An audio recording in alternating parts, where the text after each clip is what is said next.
Ito kaibigan kapatid, hallelujah. Meron kami mga dalang trucks, walang bayad po yan. Ang sakripisyo namin dito kaibigan kapatid, hindi kami binabayaran ng aming mother church. Ang aming pastor, hindi kami binabayaran dito. Walang financial support kaibigan ang ginagawa namin dito. Sapagkat sa Diyos tayo naglilingkod at hindi sa tao. At kapag naglingkod tayo sa ating Panginoon, do your best kapatid. Wala nang bukas. Gawin mo na ang pinaka-the best mo sa paglilingkod sa ating Panginoon. Isang araw kaibigan, ang pangalan mo ay itataas ng ating Panginoon sa lahat ng dako ng bansang Pilipinas kapatid. Kaya ang bishop namin kaibigan kapatid, hallelujah, mula sa wala at siya ay kaibigan na naging tapat nagsakripisyo. Isang maliit na kwarto na nangangaral siya sa mga adik, mga puser, mga tulak, mga magnanakaw, nagbebenta ng sigarilyo, kaibigan kapatid. Ngayon, pastor na, nag-a-around the world na, kaibigan, ang aming pastor, ang aming bishop, ang aming mga pastor. Bakit? Hallelujah, nagsakripisyo sila. Kung hindi ako nagkakamali, 10 na ang sasakyan ng aming bishop. Iba't ibang lupalop ng mundo nadating na ang aming bishop, bunga ng kanyang sakripisyo sa pagmamahal sa kapwa at sa mga kaluluwa na maligtas. Nakaranas ng kahirapan, kagutuman.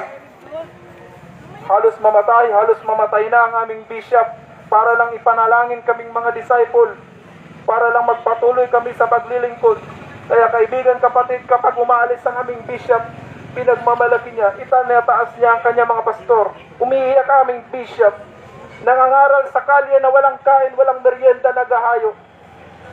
Kaibigan kapatid, hindi kami binabayaran ng aming bishop. Pananampalataya ang paghubog ng aming bishop sa aming mga disipulo, sa aming mga pastor. Pananampalataya na may kasamang sakripisyo. Kahit lumuhod ka, umiyak ka, gawin mo para lang sa kaligtasan ng pamilya mo. Kaibigan, gawin mo yan para sa ating Panginoon. Ganun kami hinubog. Araw-araw na panalangin. Kaya kung kahit saan makarating ang aming bishop kapatid, hallelujah, tuwan-tuwa ang aming bishop, katulad ni Apostol Pablo. Nakulong si Apostol Pablo kaibigan, pero nagpapasalamat siya sa mga taga-Pilipos. Na tuwing nananalangin si Apostol Pablo sa kulungan, ako'y nagagalak, ako'y natutuwa sapagkat nakipag-isa ang bayang Pilipos, mga taga-Pilipos, para sa pagbabahagi ng salita ng Panginoon.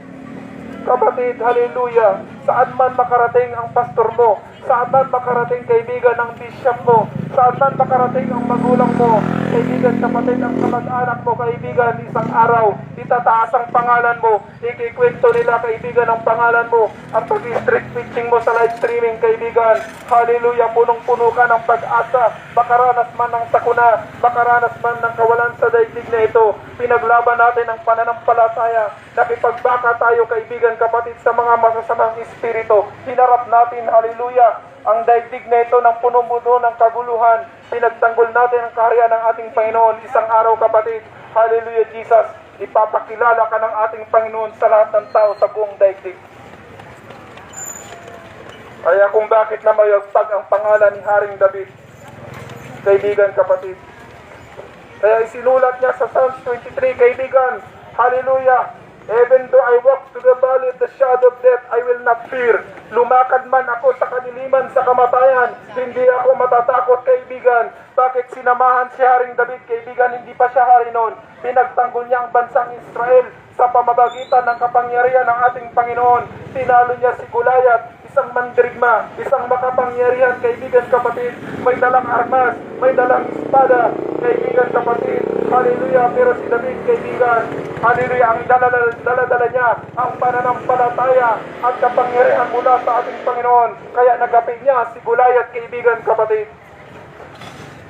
Kaya hanggang sa ating kasalukuyan, kilalang kilala natin si Haring David. Pumunta ka sa Facebook, pumunta ka sa YouTube kaibigan kapatid, hallelujah. O si Samson na lang, isang pinakamalakas at makapangyarihan na lingkod ng ating Panginoon. Kaibigan kapatid, wala na dapat tayong itatago sa ating Panginoon. I-honor natin siya sa ating lakas. I-honor natin ang ating Panginoon sa lahat ng ating ginagawa. Kaibigan, makakanta natin ang buhay na walang hanggan. Salamat po sa inyong pakikinig. At ang aking pastor po ay Magpapatanggap po bilang lingkod nyo at si Lord po, si Jesus Christ ang ating tatanggapin, hindi po relihiyon at panibagong relihiyon.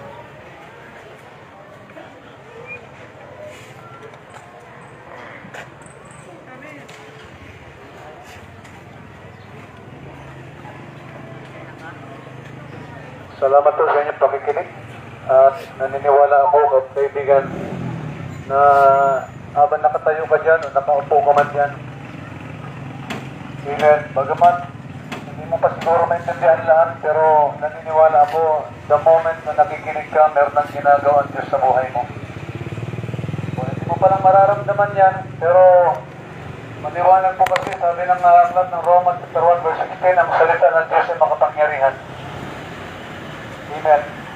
Dati nung kami po ay binahagi ng salita ng ating pong Panginoon, hindi namin alam isang araw maglilingkod pala kami. Many years back, Amen, ay nakita lang niya aming sarili naglilingkod sa Panginoon. Bakit? Pero po kami napakinggang pangangaral na katulad ng ganito. Kaibigan, mahal ka ng ating pong Panginoon. Kailan mo lang umakbang. Sabi ko kanina, kahit anumang napapakinggan mo, kung hindi mo lalakaran, wala kang gagawin. Ganun pa rin ang buhay. Ganun pa rin yung ginagawa mo. Dahil sabi na aklat ng Roma, chapter 12, verse 2, Amen. Basahin ko, kailangan po natin magbago ng isip.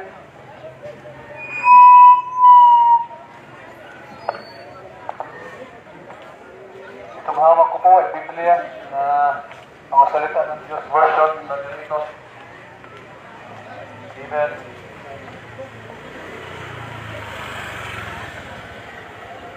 Huwag ninyong tularan, Romans chapter 12 verse 2, huwag ninyong tularan ang mga pag-uugali ng mga tao sa mundong ito.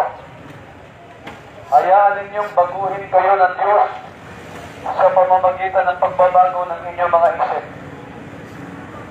Amen.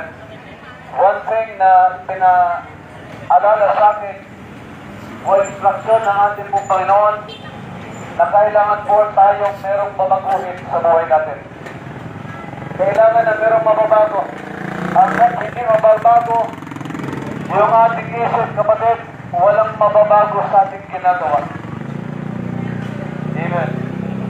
Para malaman ninyo ang kalooban ng Diyos, hanggang hindi mo babaguhin ang isip mo, hindi mo kailanman malalaman kung ano ang kalooban ng Diyos sa buhay mo.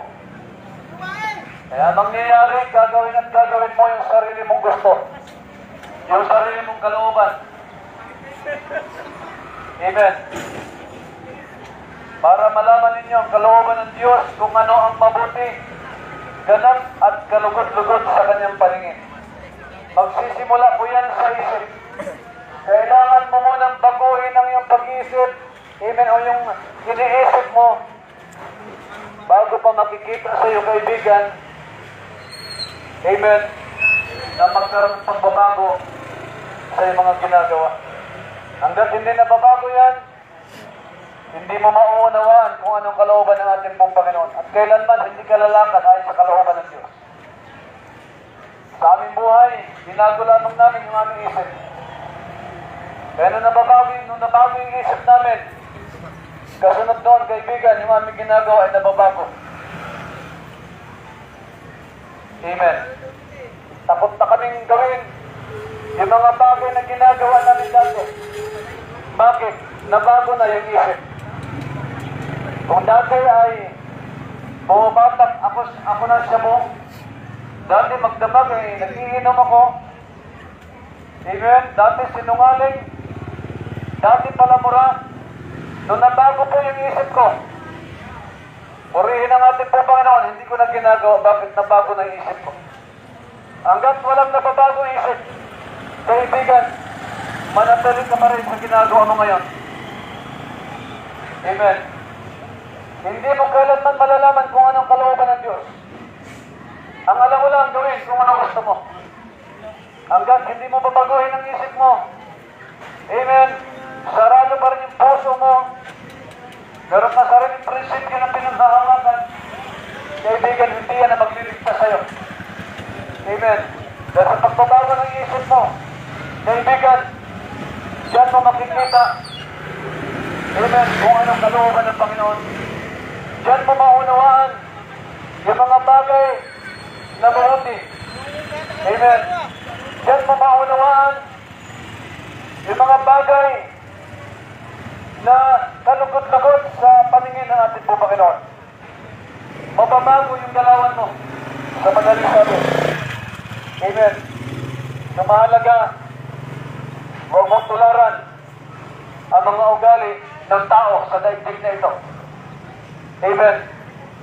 Binigyan mo sa Panginoon, mabahin ang isip mo ng Diyos, at kasunod doon, amen, isang araw, makikita mo ang sarili mo, nasa loob na ng simbahan. Amen. Ginagawa mo na kung ano ang kalooban ng ating pong Panginoon. Kaibigan, bago po kami umalis, ay nais ko pong manalangin upang lahat ng bagay na napakinggan mo ngayong umaga ay hindi mawawala ng kabuluhan. Kasi alam po yan, kapag yung napapakinggan lang pero wala ka namang pananampalataya, amen, wala rin yan.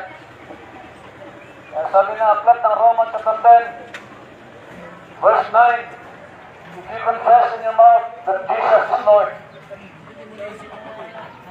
Sabi roon, kung ipapahayag mo ng iyong mga labi na si Jesus ay Diyos, at sasampalataya na siya'y namatay at muling nabuhay, sa ikatlong araw, ikaw ay maliligtas.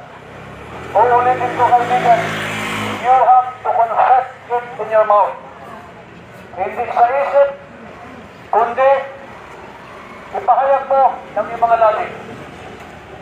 At sa pamamagitan ng natin panalangin na aking babanggitin, pwede kang sumunod pagkatapos kong magsalita. Upang maranasan mo ang kaligtasan, katiyakan sa buhay na walang hanggan na marahil pangarap mo rin katulad namin. Sumunod ka sa naging panalangin mula sa puso at ariin mo po ito ang sarili mong pagtanggap o sarili mong panalangin sa atin pong Panginoon. Kalimutan mo muna panandalian kung anong relihiyon meron ka. Ang kailangan natin ngayong umaga, papasukin mo muna si Jesus sa buhay mo, sa puso mo. Amen. At diyan mo maranasan yung kaligtasan ng iyong nag-iisang kaluluwa. Kaya sa pong panalangin ay nais kong sumunod ka ngayong umaga na nagmumula sa puso. Panginoon Jesucristo, ako po'y nagpapasalamat sa mga salita na kinapakinggan ngayong umaga. Ang lahat ng ito, mula nung ako nagkaisip hanggang sa kasalukuyan. At ngayong umaga, Panginoon, ako po'y nagdidesisyon na papasukin ka sa aking puso bilang Panginoon at tagapagligtas ng aking nag-iisang kaluluwa. At mula sa araw na ito, ako'y nagdidesisyon na paglingkuran ka kasama ang aking buong pamilya. Salamat po na marami sa kapatawaran sa lahat ng aking mga kasalanan. At dalangin ko rin naman, Panginoon, itala mo ang aking pangalan sa aklat ng buhay. Maraming pong salamat. Ito po ang aking dalangin sa pangalan ng Jesus. Amen. Salamat. Amen. Kung ikaw ay tumugon sa panalangin na yun, sumunod. Amen. Ang sabi ng Biblia sa aklat ng John chapter 1 verse 12, ang sino bang nanalig at tumanggap sa kanya ay binibigyan niya ng karapatan bilang anak ng Diyos. Kaibigan, kung hindi ka sumunod, wala kang magagawa. Pero sabi ng Biblia, ang sino nang tumanggap at nanalig, nasa kanya ang karapatan para tawagin, hindi ng tao, kundi tawagin ng Diyos bilang kanyang sariling anak. Amen. Kaya mapalad ka kung sumunod ka. Kung hindi ka naman sumunod, Baka hindi ito yung tamang pagkakataon. Pero kaibigan, tandaan natin, yung napakinggan mo ngayong umaga, kapangyarihan yan, na hindi papayag na walang gagawin sa buhay mo, bunga ng iyong napapakinggan. Buhay ang salita ng Panginoon. Ang salita ng Diyos ay Diyos. At hindi pwedeng hindi kikilos ang Diyos sa buhay mo pagkatapos mong napakinggan ang pangangaral ng salita ng ating pong Panginoon. Nais kang tulungan, nais kang katagpuin ng ating pong Panginoong Jesucristo. Nais ng Diyos na iligtas tayo sa lahat ng mga pandaraya ni Satanas. Nais ng Diyos na makalaya tayo sa mga bisyo at kasalanan. At nais ng Diyos na tayo pong lahat, mga taga San Marino City, ay magmana ng buhay na walang hanggan. Kaya salamat po ng marami sa inyong pakikinig. Naniniwala ako, amen, meron pong gagawin ng Diyos sa inyong mga buhay. Buksan mo lang ang puso po ninyo. Amen. Hindi ka bibiguin ng ating pong Panginoon as long as meron kang pananampalataya. Kapag makita sa iyo ng ating pong Panginoon yung pananampalataya na nais niyang makita niya sa buhay mo, kaibigan, gagawa at gagawa ng mga dakilang bagay ang Diyos sa buhay mo. Ang pananampalataya ay nagbubunga yan ng gawa. Hindi mo pwedeng sabihin sumampalataya mo kapag walang ginagawa. Uulitin ko, ang pananampalataya mo ay magbubunga ng gawa. Katulad ng pananampalataya namin, ginagawa ko namin kung ano yung ating sinasampalatayanan. Kaibigan, hindi pa po huli ang lahat. Amen. Nakikita na sa pangangailangan mo. Hallelujah. Ano man yung mga naglalaro sa isip mo, maaaring may mga question ka ngayong umaga. Amen. Okay lang. Pero isipin mo rin na baka naman, amen, gumagawa ng Diyos ng kaparaanan sa buhay mo para tulungan ka, hindi mo pinapansin. Kaibigan, mahal ka ng ating pong Panginoon. Sa lahat po ng inabot ang tinig na ito, amen, Diyos po ang magpala sa inyong mga buhay. Ingatan tayo lahat ng ating pong Panginoon. At naniniwala kami, amen, na isang araw magpapakilala